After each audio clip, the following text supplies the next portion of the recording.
विद्यार्थियों, भाषा विज्ञान के प्रश्न पत्र में पहली इकाई के अंतर्गत हमने भाषा से जुड़े हुए शीर्षकों पर विचार किया, आपको समझाने का प्रयास किया। उसी इकाई में भाषा विज्ञान से संबंधित बिंदुओं पर भी हमने चर्चा की। आज जिस विषय को हम आपको समझा रहे हैं वह है भाषा विज्ञान का स्वरूप एवं क्षेत्र। आप सभी इससे पूर्व भाषा विज्ञान से परिचित हो गए होंगे और इस बात को समझ ही गए होंगे कि भाषा के वैज्ञानिक अध्ययन को भाषा विज्ञान कहा जाता है। भाषा विज्ञान का क्षेत्र और स्वरूप विस्तार और विस्तृत है। इस पर विचार करते हुए हम कह सकते हैं कि भाषा विज्ञान का एक स्वरूप है सामान्य भाषा विज्ञान।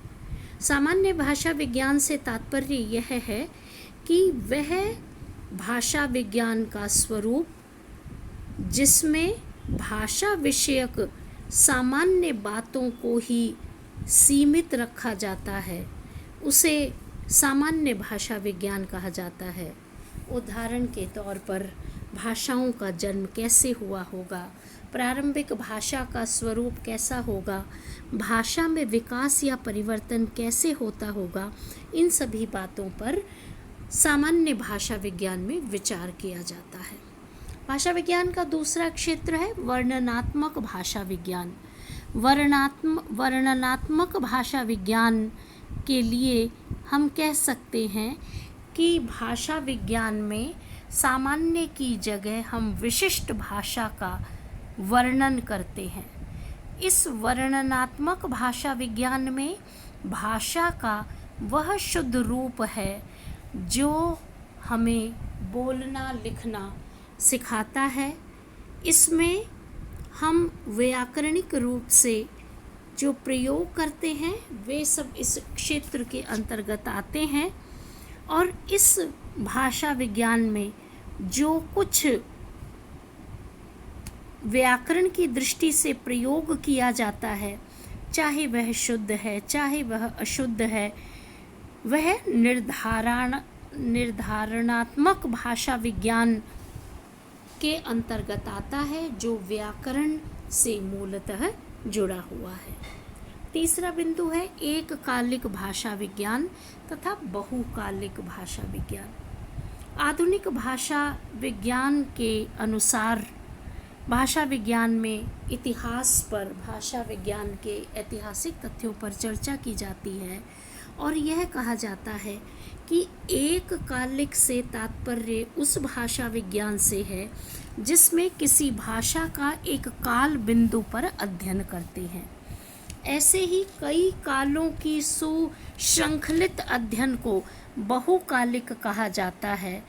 एककालिक को समकालिक या संकालिक आदि भी नाम से जाना जाता है, जिसमें एक समय विशेष को, जिसमें एक कालक्रम के भाषा विज्ञान की जानकारी प्रदान की जाती है।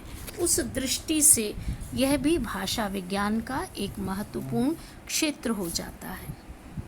तुलनात्मक भाषा विज्ञान।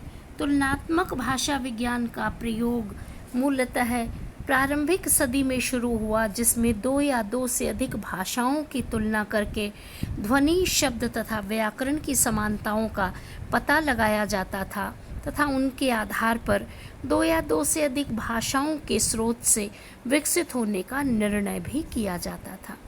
भाषाओं के पारिवारिक वर्गीकरण का आधार इस तुलनात्मक अध्ययन से प्राप्त समानताएं थी और इस भाषा विज्ञान में विशेष रूप से इसी तुलनात्मक रूप को प्रस्तुत किया जाता है। अगला बिंदु है सैद्धांतिक भाषा विज्ञान।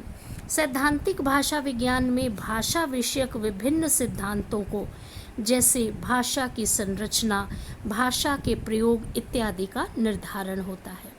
इस सैद्धांतिक भाषा विज्ञान में प्राप्त संकल्पनाओं तथा तथ्यों का अन्य क्षेत्रों जैसे भाषा को सिखाने का, कोश बनाने का, अनुवाद करने का, रचना का शैलीय विश्लेषण इत्यादि व्यावहारिक प्रयोग को ही सैद्धांतिक भाषा विज्ञान कहा जाता है। तो विद्यार्थियों, यह छोटा सा शीर्षक था भाषा विज्ञान का क्षेत्र। धन्यवाद।